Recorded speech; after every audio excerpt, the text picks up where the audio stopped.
चलो बिगिन करते हैं। ये आज का आप लोगों का पहला सवाल, इसको डिस्कस करते हैं।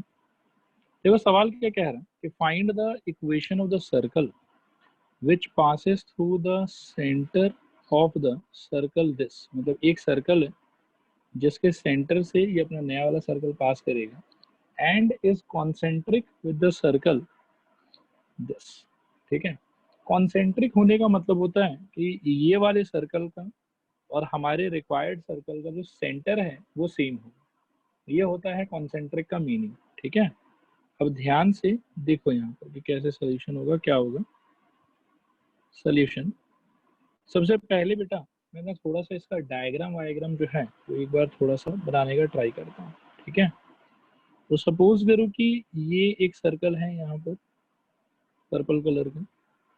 तो ये सर्कल है, सपोज करो अपना ये दूसरा वाला circle, x square plus Y square plus 8x, ठीक है, plus 10y minus 7 is equal to 0। ये वाला सर्कल है।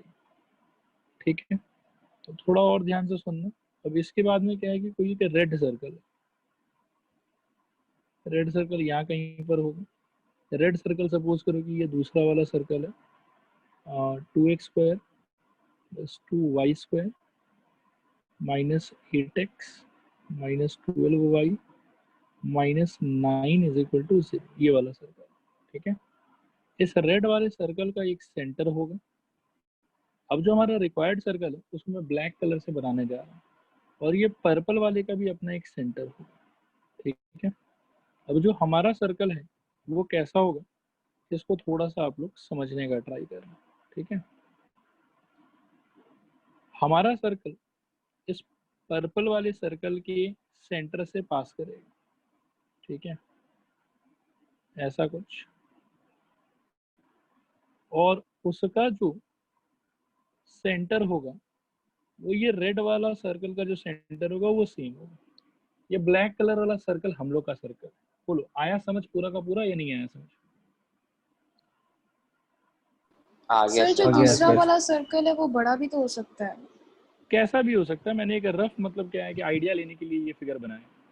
बड़ा भी हो सकता है, कोई इशू नहीं। ठीक है, लेकिन मेनली पॉइंट ये है कि जो हमारा रिक्वायर्ड सर्कल होगा ना ये वाला, ये है, आप सपोज करो कि रिक्वायर्ड सर्कल, ये इसका हम लोग इक्वेशन ढूंढ रहे हैं। तो ये कॉन्सेंट्रिक है with the red circle. Red circle का इक्वेशन मैंने नीचे लिख रखा है। कॉन्सेंट्रिक होने का मतलब हुआ कि मेरे रिक्वायर्ड सर्कल का सेंटर और लाल वाले सर्कल का सेंटर दोनों सेम। ये हुआ कॉन्सेंट्रिक होने का मतलब। और दूसरा बात सवाल बोल रहा है कि पर्पल वाले सर्कल के सेंटर से आपका ये रिक्वायर्ड सर्कल पास करेगा।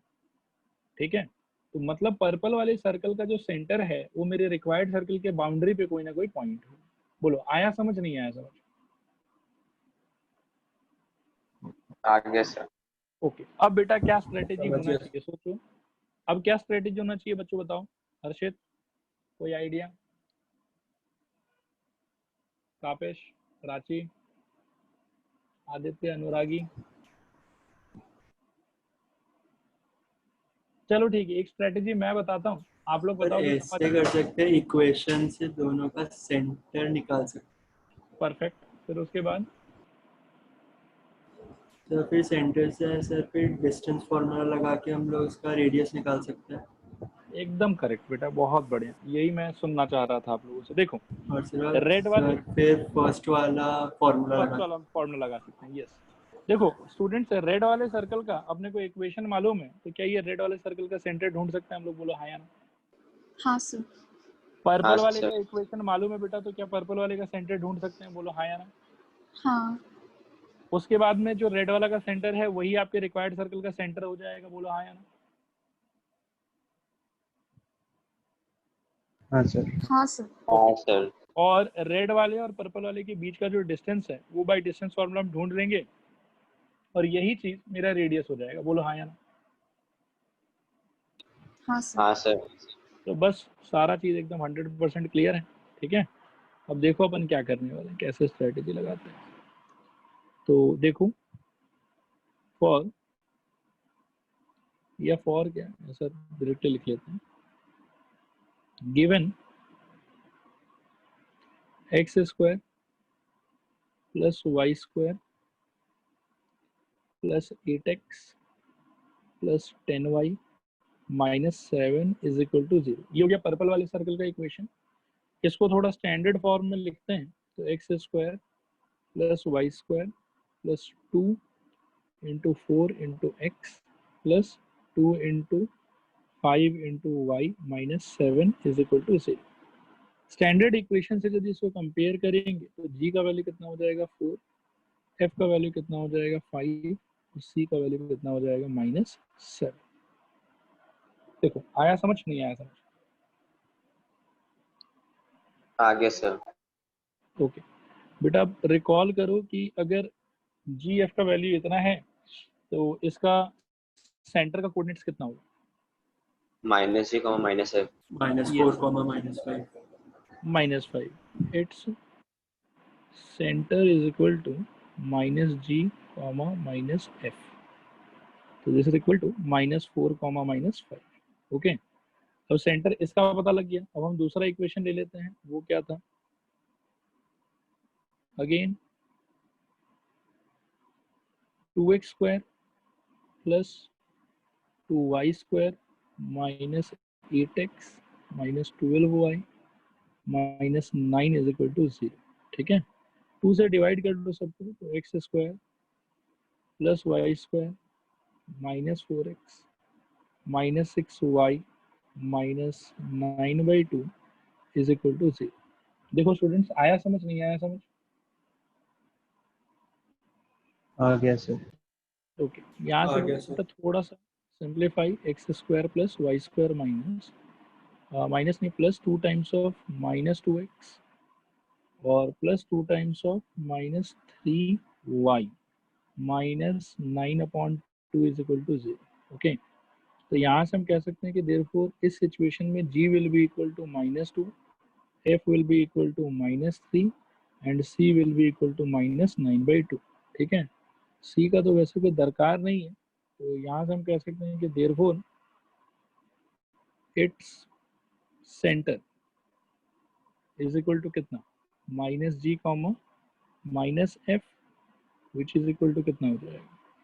माइनस ऑफ -2 यानी कि 2 और माइनस ऑफ -3 यानी कि 3। सेंटर इसका भी आ गया। ठीक है, और अब हम लोग को चाहिए रेडियस। तो रेडियस, आप लोग सबको ये फीलिंग आ रहा है कि इन दोनों सेंटर के बीच का डिस्टेंस ही रेडियस होगा? स्टूडेंट्स रिस्पॉन्ड करो एक बार। Yes sir. ओके हाँ सर। ओके, तो अब मैं लिखता हूँ, देखो ये therefore radius of required circle is equal to under root of इन दोनों के बीच का डिस्टेंस 2 माइनस -4 का होल स्क्वायर प्लस 3 माइनस -5 का होल स्क्वायर। ठीक है, this is equal to under root of 6 square plus 8 square. This is equal to under root of 36 plus 64 which is equal to under root of 100 which is equal to 10। तो ये हो गया आपका radius. और centre कौन सा वाला का लेना है वो आप लोग बताओ, पर्पल वाला का या रेड वाला का? सर रेड वाला। रेड वाला का। तो रेड वाला का सेंटर ये दूसरा वाला है 2,3 है। ठीक है, तो इसीलिए therefore required equation of circle is equal to x -2 का whole square, x minus g का whole square plus y minus h का होल स्क्वायर। ठीक है, y माइनस 3 का whole square is equal to 10 square. देखो स्टूडेंट्स, क्या ये आया समझ, नहीं आया समझ? रिस्पॉन्ड करो एक बार। आ गया सर। आ गया सर। ओके, तो बेटा यहाँ से थोड़ा सा इसको एक्सपेंड कर लेते हैं हम लोग। ये हो जाएगा x square minus 4x plus 4 plus Y square minus 6y plus 9 is equal to 100। Simplify करने पे x square plus Y square minus 4x minus 6y, और 4 और 9 मिला के हो जाएगा 13। 100 में से 13 सब्ट्रैक्ट करोगे तो बचेगा 87 माइनस 87 इज इक्वल टू 0। एक बार रिस्पॉन्ड करो, क्या ये पूरा क्लियर है सबको? हाँ सर। ओके, ऑलराइट बेटा। नेक्स्ट क्वेश्चन पे चलते हैं, नंबर 7। इसको पढ़ो आप। ये इंटरेस्टिंग क्वेश्चन है, थोड़ा सा दिमाग खाएगा ये आप लोग को। पढ़ो और पढ़ के थोड़ा सोचो कि क्या करना चाहिए। ठीक है स्टूडेंट्स, तो अब ये अगला क्वेश्चन, इसको डिस्कस करते हैं। थोड़ा एकदम ध्यान से सुनिए आप लोग। पहले तो ये क्या बोल रहा है ना, उसको थोड़ा एक डायग्राम से समझने का ट्राई करते हैं कि क्या बात क्या चल रहा है। तो सपोज करो कि ये कोई सर्कल है हमारा, जिसका ऑब्वियसली कोई ना कोई सेंटर रहा होगा। अब हमको बोल रहा है कि find the equation of a circle whose center lies on this line। Centre lies on this line का मतलब क्या हुआ कि सेंटर से ये वाला लाइन पास करेगा मेरे हिसाब से। स्टूडेंट्स रिस्पॉन्ड करो, आ रहा समझ, नहीं आ रहा समझ? हाँ सर। कि आपका जो सेंटर है इस सर्कल का वो इस लाइन पे लाई करेगा, ठीक है। और बाकी जो आपका सर्कल है उसके ऊपर और 2 पॉइंट बताया, ठीक है। एक पॉइंट आप एंटिसिपेट करो कि 3,7 और दूसरा पॉइंट आप सोचो कि 5,5। पहले तो सब लोग ये बताओ कि लैंग्वेज के हिसाब से डायग्राम आपको आ रहा है समझ या नहीं आ रहा समझ?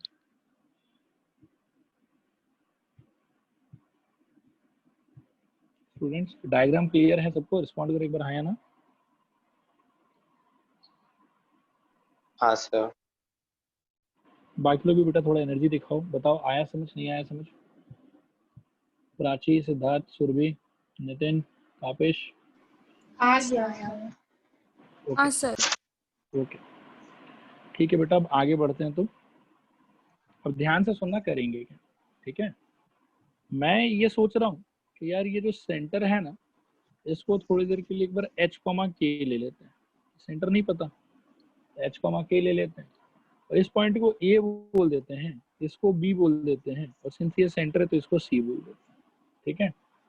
तो सबसे पहला बात कि सिंस आपका पर्पल वाला लाइन c पॉइंट से पास हो रहा है, तो क्या आप लोग एक बात मानते हो कि c का जो कोऑर्डिनेट्स है that must satisfy the equation of the purple line?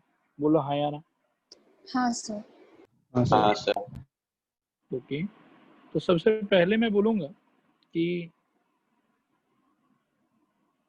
h minus 4k is equal to 1, equation number 1। बोलो क्या बोलते हो? क्योंकि सेंटर जो है वो लाइन पे लाई कर रहा है, तो लाइन की इक्वेशन को सेटिस्फाई करेगा। क्लियर है? हाँ सर। हाँ सर। इसके अलावा बेटा मैं क्या बोलना चाहता हूँ, मैं ये बोलना चाहता हूँ कि AC length must be equal to BC length. भाई दोनों तो रेडियस ही होगा। हाँ सर। ओके, तो AC और BC को बेटा डिस्टेंस फॉर्मूला से एक बार डिकोड करते हैं। तो AC क्या हो जाएगा? AC हो जाएगा h माइनस 3 का whole square plus k minus 7 का whole square. This is equal to under root h minus 5 का whole square plus k minus 5 का होल स्क्वायर, ठीक है। अब यहाँ से आगे बढ़ते हैं, यहाँ से स्क्वायरिंग बोथ साइड कर लेते हैं और साथ में होल स्क्वायर को भी ब्रेक कर देते हैं। तो ये हो जाएगा h square minus 6h plus 9 plus k square minus 14k plus 49 is equal to h square minus 10h plus 25 plus k square minus 10k plus 25। तो दोनों साइड से h स्क्वायर k स्क्वायर तो कट गया, ठीक है। अब बचा कुचा terms जो है उनका सिंप्लीफिकेशन होगा थोड़ा सा।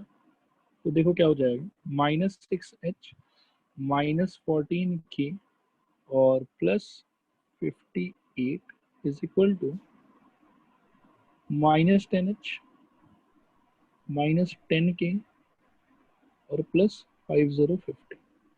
दोनों चीजों को लेफ्ट में ले आते हैं, सबको ही लेफ्ट में ले आते हैं, तो ये हो जाएगा बेसिकली 4h। हाँ सर हर्षित एंटर कर रहा है, आप एक्सेप्ट कर लीजिए ना।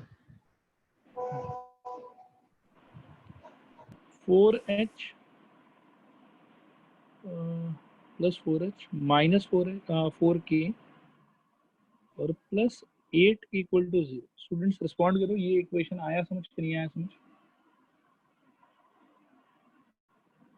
आ गया सर। हाँ सर। ये हो जाएगा बेटा h माइनस के प्लस 8 नहीं, 8 की जगह आ जाएगा 2।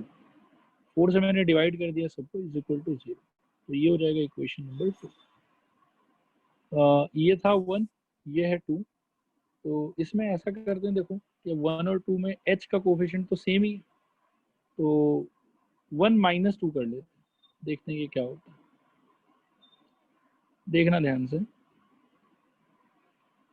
तो मैं थोड़ा सा ना एक चीज़ चेंज कर देता हूँ, नहीं तो आप लोग कंफ्यूज हो जाओगे। ये जो 2 है इसको राइट हैंड साइड ले जाते हैं, ये हो जाएगा -2। इसको मार्क कर लेते हैं इक्वेशन नंबर 2, ठीक है। अब करते हैं बेटा 1 माइनस 2, तो ये हो जाएगा हमारे लिए h minus h 0, -4k plus के -3k और 1 माइनस -2 यानी कि +3। तो यहाँ से k इक्वल टू हो जाएगा -1, ठीक है। और ये -1 अगर हम इक्वेशन 2 में ही डाल देते हैं तो इक्वेशन 2 से हम लोग को मिलेगा h minus -1 equal to -2। This implies h plus 1 equal to -2। और यहाँ से हम कह सकते हैं कि h इज इक्वल टू -3, ठीक है। तो फाइनली हमको हमारा सेंटर तो मिल गया। सेंटर हमको मिल गया कितना भाई, h कॉमा k। तो देयरफॉर c इक्वल टू हो गया -3 कॉमा -1, ये हो गया सेंटर। और रेडियस निकालने के लिए हम AC या BC किसी का भी यूज कर सकते हैं। तो मान लो कि मैं AC यूज कर लेता हूँ, तो a का वैल्यू है 2,3, ठीक है। तो AC का वैल्यू कितना हो जाएगा, AC इक्वल टू यही होगा हमारा radius is equal to √of -3 -2 whole square plus -1 -3 whole square. Students respond करो, ये आ रहा है समझ, नहीं आ रहा समझ?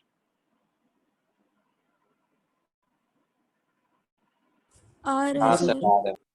ओके, ये r का वैल्यू है। हाँ, तो √of ये हो जाएगा बेटा 25। हाँ सर 2,3 कैसे हुआ? अच्छा, ओहो ठीक है बेटा, मैंने जल्दबाजी में इसको गलत लिख दिया। ये हम लोग को दिया हुआ था 3,7, ए का वैल्यू 3,7। थोड़ा काम बढ़ गया मैं, मतलब -3 होल स्क्वायर और -1 -7 होल स्क्वायर। तो इस बार हो जाएगा, ठीक है, रेडियस सुंदर आएगा इससे। -3 -6 होल स्क्वायर करने पे 36 और -1 -7 -8 होल स्क्वायर करने पे 64। तो √of ये 100, दिस इज इक्वल टू 10। तो फाइनली जो हमारा आंसर होगा, therefore required equation of circle is, ये होना चाहिए, ध्यान से सुनना। सेंटर है आपका -3 -1 और रेडियस है आपका 10। तो ये हो जाएगा x -3 का होल स्क्वायर प्लस y -1 का whole square is equal to 10, ठीक है। तो ये हो जाएगा x प्लस 3 का whole square plus y plus 1 का whole square is equal to 100। तो यहाँ से x square plus 6x plus 9 plus Y square plus 2y plus 1 is equal to 100. So final answer x square plus y square plus 6x plus 2y minus 90 हो जाएगा। Left hand side में 10 रहेगा और 100 जब उधर से उठ के आएगा तो सब्ट्रैक्ट होके माइनस 90 हो जाएगा। तो ये है आपका फाइनल आंसर। देखो स्टूडेंट्स, आया समझ नहीं आया समझ? समझ गया सर। ओके, अब बेटा बस एक दो क्वेश्चन और बचा हुआ है, चलते हैं नेक्स्ट वाले। नंबर 8, ये काफी इंटरेस्टिंग है, मतलब एरिया डबल करने का बात कर रहा है इसमें।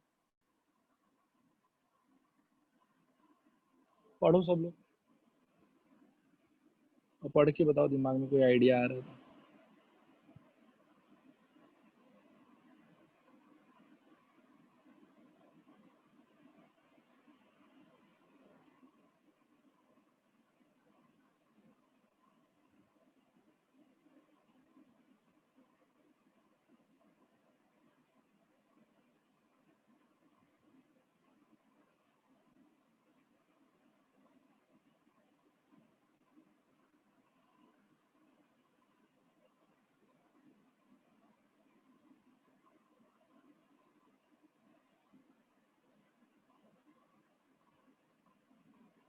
सर जो पहले जो दिया हुआ है सर्कल, उसका वो रेडियस और सेंटर हम लोग निकाल लेंगे, फिर उसके बाद उसका डबल करके रेडियस और जो सेंटर रहेगा उसके साथ हम वो निकाल लेंगे सर्कल का इक्वेशन। चलो ठीक है, मतलब आइडिया ठीक ही है, थोड़ा सा और प्रिसाइज होना है हम लोग को। सर पहले छोटा वाला का एरिया निकाल के उसको डबल करके फिर बड़ा वाला का रेडियस निकालेगा ना? सेंटर तो सेम ही रहेगा, तो सेंटर तो छोटा, मतलब इसका गिवन सर्कल का जो निकलेगा वही हो जाएगा।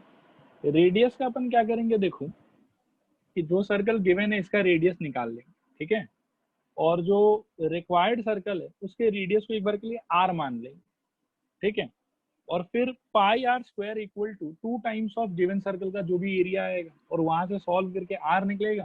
फिर r और सेंटर जब दोनों आ गया तो उसके बाद तो फिर सर्कल निकल जाएगा। बोलो समझ में आया सबको? रिस्पॉन्ड करो एक बार, हाँ या ना? हाँ सर। हाँ सर। ओके, तो अब परफॉर्म भी करते हैं बेटा इसको, सॉल्यूशन देखना ध्यान से। गिवन सर्कल है हम लोग का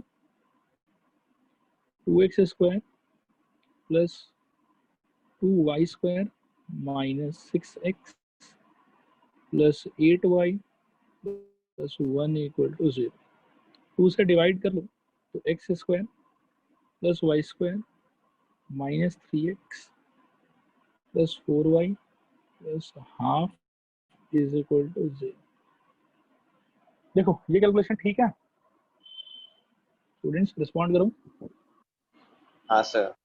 ओके, यस सर। ओके बेटा, कंपैरिजन से, अच्छा यहाँ से तो एक बात बताओ कि यहाँ से क्या हम लोग जी और एफ बता सकते हैं? हाँ सर। मेरे हिसाब से नहीं। X square plus Y square plus, देखना ध्यान से, 2 times of minus 3/2 x plus 2 times of y और प्लस हाफ। देखो ये चेंजेस कर लेना, नहीं तो क्या है ना कि हड़बड़ी में लिखने के चक्कर में जी और एफ गलत लिख दोगे, और गलत लिख दिया तो फिर पूरा आंसर गलत हो जाएगा। इसीलिए जी और एफ बहुत समझ समझ के लिखेंगे हम लोग, ठीक है? यहाँ से बताओ जी क्या हो जाएगा? -3/2 -3/2 और एफ क्या हो जाएगा? 2 सी क्या हो जाएगा? हाफ। हाँ हाँ माइनस हाफ। हाफ। ओके, अब बेटा सेंटर क्या हो जाएगा? 3/2 -2 -2 माइनस एफ, ठीक है, तो ये हो जाएगा हम लोग का माइनस, मतलब माइनस ऑफ -3/2, तो अल्टीमेटली यहाँ से रहेगा डायरेक्टली सिर्फ 3/2, और 3/2 के अलावा क्या हो जाएगा? -2। और बेटा रेडियस क्या कह सकते हो? Under root of g square plus f square minus c, this is equal to under root of g square यानी कि -3/2 का whole square plus 2 square minus half, ठीक है। So this is equal to under root of, देखना ध्यान से, 9/4 plus 4 minus half, this is equal to under root of, LCM ले सकते हो 4, ठीक है। फिर ऊपर आ जाएगा यहाँ पर 9, यहाँ पर 16 और यहाँ पर -2। देखो स्टूडेंट, आ रहा समझ, नहीं आ रहा समझ? आ रहा सर। और 25 - 2 बेटा कितना हो जाएगा? 23 अंडर रूट ऑफ 23/4। ये हो गया आपके रेडियस का वैल्यू, ठीक है। अब सुनना ध्यान से, let the radius of the required circle be capital R, ठीक है। तो अब बहुत अच्छे से एकदम ध्यान से सुनो, अब कैपिटल आर कैसे निकलेगा? According to question, pi capital R square यानी कि रिक्वायर्ड सर्कल का area is equal to 2 times of pi small r square यानी कि गिवन सर्कल का एरिया। बोलो, आया समझ, नहीं आया समझ? आ गया सर। आ गया सर। बेटा पाई पाई तो दोनों साइड से कट जाएगा शायद, हाँ सर। ओके। और स्मॉल आर का वैल्यू कितना अपने पास में? 23/4। तो ये कुछ ऐसा हो जाएगा, this implies capital R square equal to 2 times of 23/4। तो ये और ये कट के यहाँ पर 2 आ जाएगा। तो कैपिटल आर स्क्वायर का जो वैल्यू है वो हो गया 23/2। और हमको सर्कल का इक्वेशन लिखने के लिए आर का वैल्यू नहीं चाहिए, ऐसे भी क्या चीज़ का वैल्यू चाहिए होता है? आर स्क्वायर का ही वैल्यू चाहिए होता है, ठीक है। तो जो मेरा रिक्वायर्ड सर्कल है उसका भी सेंटर तो यही होगा 3/2 -2, और रेडियस उसका हो जाएगा 23/2, मतलब अंडर रूट 23/2 होगा। स्क्वायर करने पे उसका वैल्यू हो जाएगा 23/2। देखो यहाँ तक सारा चीज आया समझ, नहीं आया समझ? आ गया सर। आ गया सर। तो सेंटर बेटा 3/2 -2 है ना। चलो आओ करते हैं इसको। Now required equation of circle, देखना क्या है, x -3/2 का होल स्क्वायर प्लस y -2 का whole square is equal to r square, और आर स्क्वायर का वैल्यू कितना है? 23/2। तो बस अब इसको सिंप्लीफाई करना है। ये हो जाएगा बेटा एक्स स्क्वायर -3x प्लस 9/4, और ये वाला y+2 का होल स्क्वायर हो जाएगा, तो y square plus 4y plus 4 equal to 23/2. So this implies x square plus y square minus 3x plus 4y, और इनका कैलकुलेशन साइड में करके दिखा देता हूँ। 9/4 प्लस 4 माइनस 23/2, तो एलसीएम लोगे तो दैट विल बी 4, ऊपर आ जाएगा 9 प्लस 16 माइनस 46 माइनस 46, तो 25 माइनस 46 -21 आना चाहिए। क्या रिस्पॉन्ड करो एक बार स्टूडेंट्स? Difference should be -21। हाँ सर। Yes sir. ओके, तो ये हो जाएगा -21/4, यहाँ पर -21/4 इज इक्वल टू 0।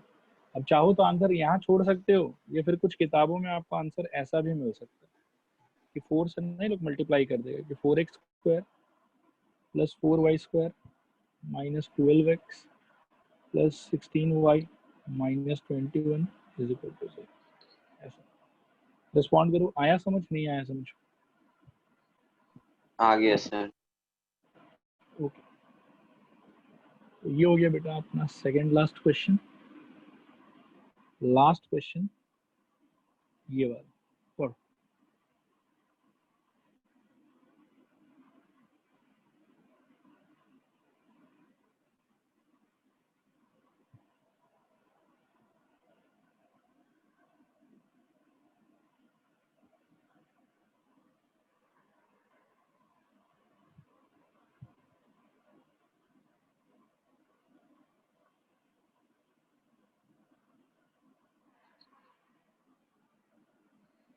कोई आइडिया कि इस क्वेश्चन में क्या बोला जा रहा है?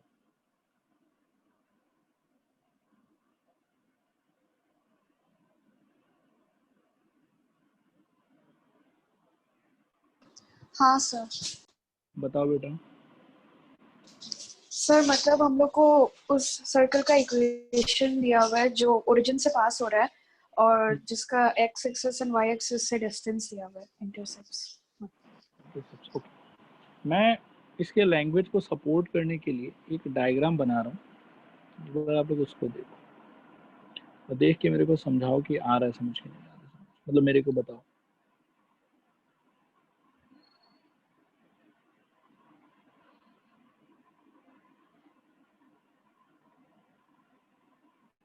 ऐसा कुछ डायग्राम होना चाहिए। हाँ सर। स्टूडेंट्स रिस्पॉन्ड करिए, बाकी लोग को भी ये आया समझ कि नहीं आया समझ? आ गया सर। ओके। अब इंफॉर्मेशंस देखते हैं।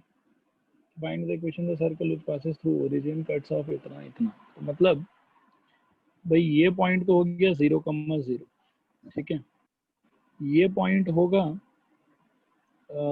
-2,0 और ये पॉइंट हो जाएगा 0,3, करेक्ट, ठीक है। तो क्या मैं इसको पिछले क्लास जो अपन ने सीखा था कि भाई सर्कल के ऊपर में 3 पॉइंट दिया रहने पे जो करना चाहिए, क्या आपको लगता है कि वही स्ट्रेटेजी अगर हम अप्लाई करें तो इजीली ये क्वेश्चन सॉल्व हो जाएगा? क्योंकि हो गया ना, अब आपको अपने सर्कल पे 3 पॉइंट तो दिखाई दे ही रहा अच्छे से, बोलो स्टूडेंट्स हाँ या ना? हाँ सर। हाँ सर। तो बेटा कैसे बिगिन करें, क्या करें?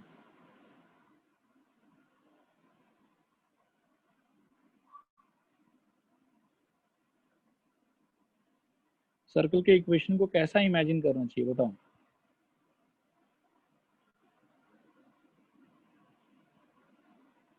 Sir x² + y² + 2gx + 2fy + c = 0. Perfect.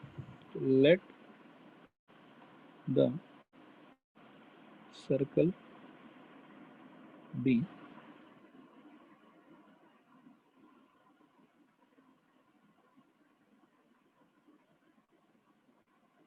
ध्यान से देखना, x² + y² + 2gx + 2fy + c = 0। अब ये सबसे पहले तो मैं यूज करूंगा कि 0,0, ठीक है, 0,0 से ये पास हो रहा है, तो एट 0,0 इस पॉइंट पर क्या होगा, 0 + 0 + 0 + 0 + c = 0। तो देयरफॉर यहाँ से c का वैल्यू कितना हो गया, 0। बोलो स्टूडेंट्स आ रहा है समझ नहीं आ रहा है समझ? आ रहे आ रहे सर। सर। आ रहे सर। ओके, मैं अगर इसको इक्वेशन 1 मार्क करूं पूरे को, तो क्या हम कह सकते हैं कि देयरफॉर 1 इम्प्लाइज, अब ये इक्वेशन कैसा दिखेगा, x² + y² + 2gx + 2fy = 0। c तो गायब हो जाएगा, ठीक है।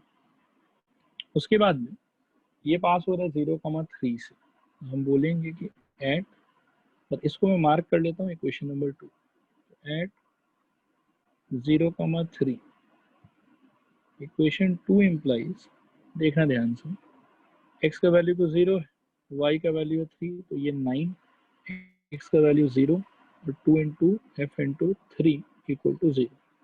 यहाँ से f का वैल्यू मेरे समझ में -3/2 आ जाएगा। बोलो स्टूडेंट्स आ रहा समझ नहीं आ रहा समझ?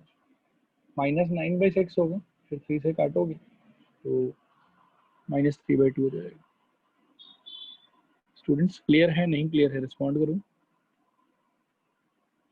क्लियर है सर। ओके, तो f का वैल्यू आ गया ये वाला।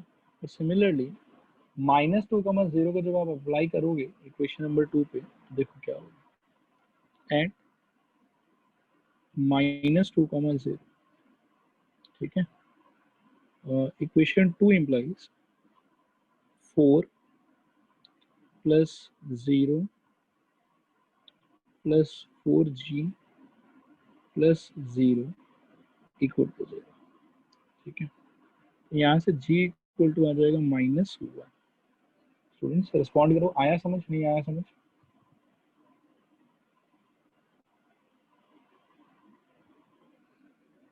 स्टूडेंट्स क्लियर है ये वाला? रिस्पॉन्ड करो एक बार। हाँ सर। ओके, अब बेटा f और g अगर आ गया तो आपको लगता है कि सर्कल मिल गया मेरे को, अब कुछ बाकी नहीं रहा? हाँ सर। हाँ सर। ओके, तो इक्वेशन 2 इम्प्लाइज, देखना ध्यान से, x square plus Y square plus 2gx है ना, तो ये हो जाएगा 2 टाइम्स ऑफ -1 x। सर हाँ सर g का वैल्यू 1 है।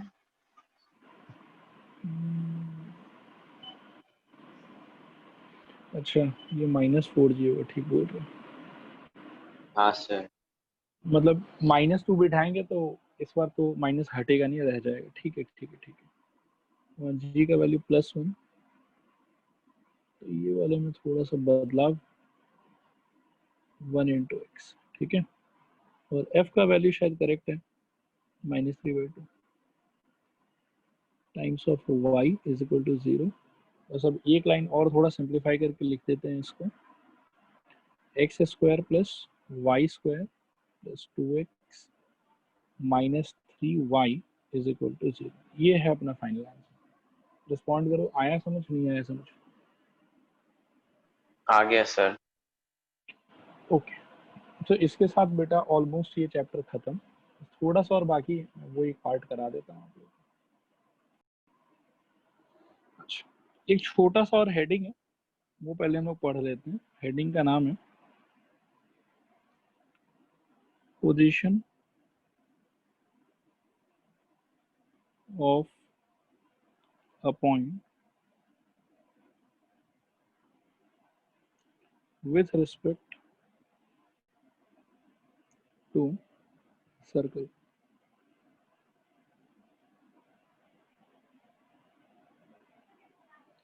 ठीक है, बड़ा सिंपल सा इसका थ्योरी है, थोड़ा समझने का ट्राई करना। सपोज करो कि आपके पास कोई एक सर्कल, अभी अपने पास में ना 3 पोजीशन पे पॉइंट हो सकता है, यहाँ हो सकता है, यहाँ हो सकता है, और बाहर भी हो सकता है, ठीक है। और एक ना सर्कल का खुद का सेंटर होगा, ठीक है, यहाँ कहीं पे। इसको मैंने ब्लैक कलर से मार्क किया, तो बाकी 3 पॉइंट को मैंने पर्पल कलर से मार्क किया, ठीक है।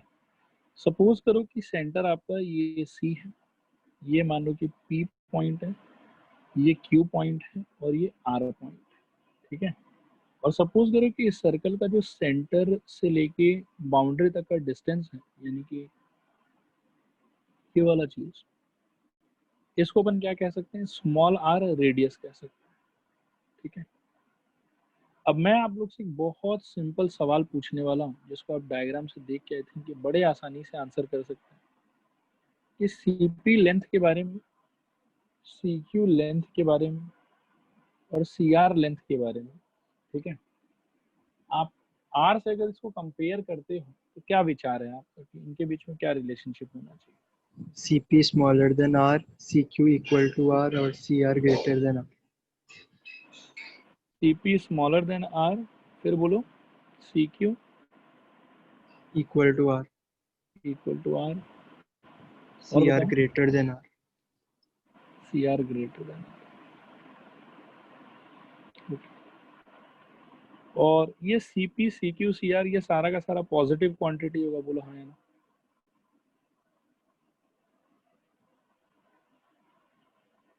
मतलब CP भी डिस्टेंस है तो पॉजिटिव ही होगा, CQ भी डिस्टेंस है पॉजिटिव ही होगा, CR भी डिस्टेंस है तो पॉजिटिव ही होगा, और small r is basically radius, तो वो भी पॉजिटिव ही होना चाहिए, बोलो स्टूडेंट्स हाँ या ना? हाँ सर। हाँ सर। ओके ओके, तो बेटा यहाँ से क्या हम ये कह सकते हैं कि CP का जो स्क्वायर है वो ऑब्वियसली R के स्क्वायर से छोटा होना चाहिए, CQ का स्क्वायर जो है वो R के स्क्वायर के बराबर होना चाहिए, और CR का जो स्क्वायर है वो आर के स्क्वायर से क्या होना चाहिए, बड़ा होना चाहिए। रिस्पॉन्ड करो हाँ या ना। हाँ सर। हाँ सर। अब थोड़ा ध्यान से सुनना, ठीक है। Let the centre be h comma k, ठीक है, और p को मान लेते हैं थोड़ी देर के लिए x1 कॉमा y, ठीक है। तो सर्कल का इक्वेशन क्या होना चाहिए, सर्कल का इक्वेशन होना चाहिए x माइनस एच का whole square plus y minus k का whole square is equal to r square. Respond करो हाँ या ना। Yes sir.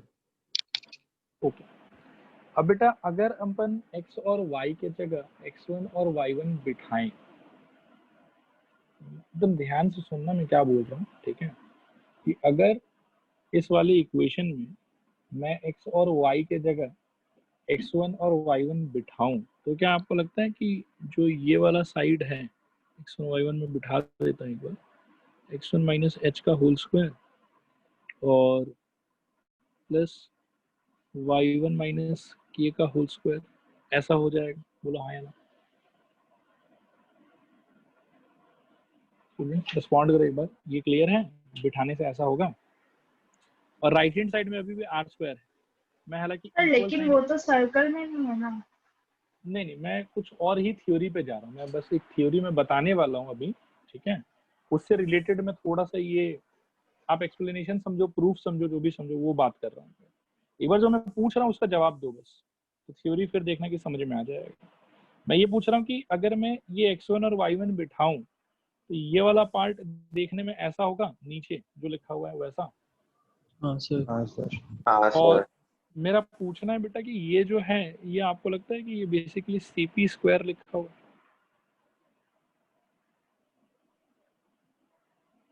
हाँ सर। हाँ सर। ओके, और ये आर स्क्वायर से छोटा है कि बड़ा है? छोटा। छोटा। तो CP square minus r square का वैल्यू आपको क्या लगता है, क्या होना चाहिए, जीरो से छोटा कि जीरो से बड़ा? छोटा। छोटा। छोटा होना चाहिए, करेक्ट। यहीं पे यदि मैं p के जगह मान लो कि q का कोऑर्डिनेट बिठाता, ठीक है, q का बिठाता, तो q सपोज करो अपने कि x2 कमा y2, तो इस सर्कल में q बिठाने पे वो देखने में कैसा होता, x2 माइनस एच का होल स्क्वायर और प्लस y2 माइनस के का होल स्क्वायर, ठीक है। अभी भी मैं इक्वल टू आर स्क्वायर नहीं लिखूंगा, मैं बस इतना पूछना चाहता हूँ बेटा कि ये जो है, अगर मैं q का कोऑर्डिनेट्स इस सर्कल के इक्वेशन में बिठाऊं, तो बिठाने पे जो मेरा लेफ्ट हैंड साइड है, डू यू थिंक कि वो सी क्यू स्क्वायर को रिप्रेजेंट कर रहा है? Yes sir. और सी यस क्यू का सर। लेंथ बेटा रेडियस के बराबर है, तो इसका आर स्क्वायर से डिफरेंस कितना होगा? Zero. Zero. Equal to zero, equal to zero, है ना। ओके, और ध्यान से सुनना, एकदम ध्यान से सुनना, अगर मैं कैपिटल आर का कोऑर्डिनेट x3 y3 मानूं और इस इक्वेशन के लेफ्ट हैंड साइड में उसको बिठाऊं, तो ये देखने में कैसा हो जाएगा, x3 माइनस एच का whole square plus y3 minus k का होल स्क्वायर, ठीक है। और ये किसको रिप्रेजेंट करेगा, ये रिप्रेजेंट करेगा सी आर के स्क्वायर को, जिसका वैल्यू रेडियस से बड़ा है। तो माइनस आर स्क्वायर करने पे ये क्या होना चाहिए, greater than zero. Greater than zero. Greater than zero.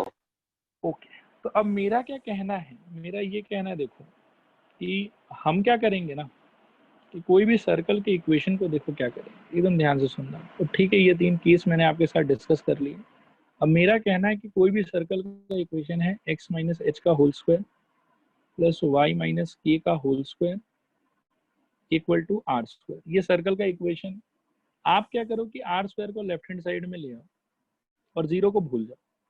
आप एक एक्सप्रेशन इमेजिन करो ऐसा, x माइनस एच का whole square plus y minus k का होल स्क्वायर, ठीक है, minus r square equal to zero, ऐसा एक बार इमेजिन करो। और इस वाले इक्वेशन के अंदर में, एकदम ध्यान से सुनना, इस वाले इक्वेशन के अंदर में इसके लेफ्ट हैंड साइड में आप ना जो भी एक्सटर्नल पॉइंट है आपके पास में, आप उसका कोऑर्डिनेट्स बिठाओ, ठीक है।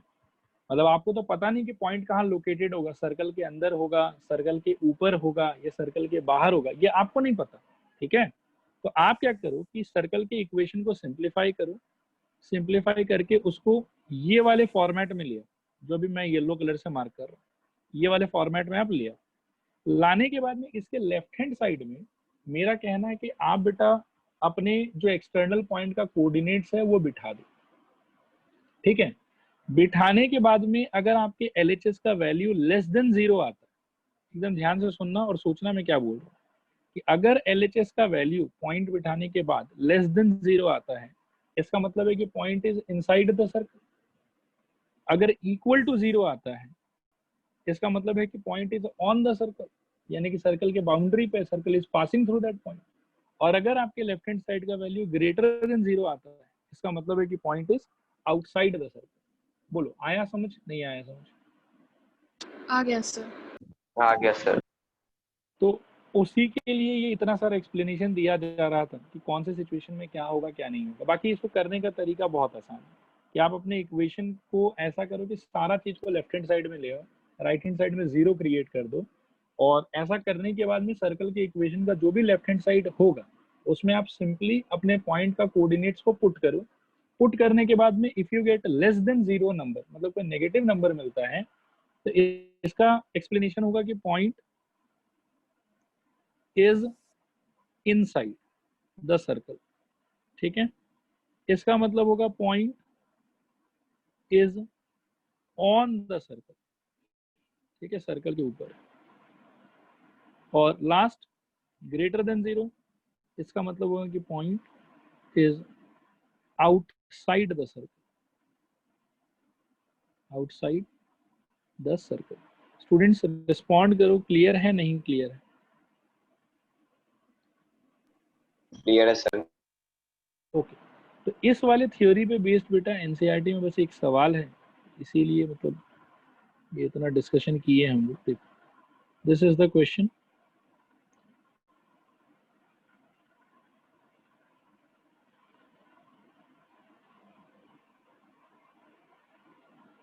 पंद्रह नंबर पढ़ लो एक बार आप लोग।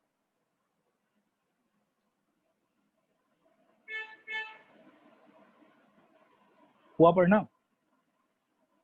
हाँ सर। सर हो गया। ओके। तो सर्कल का इक्वेशन बेटा क्या है?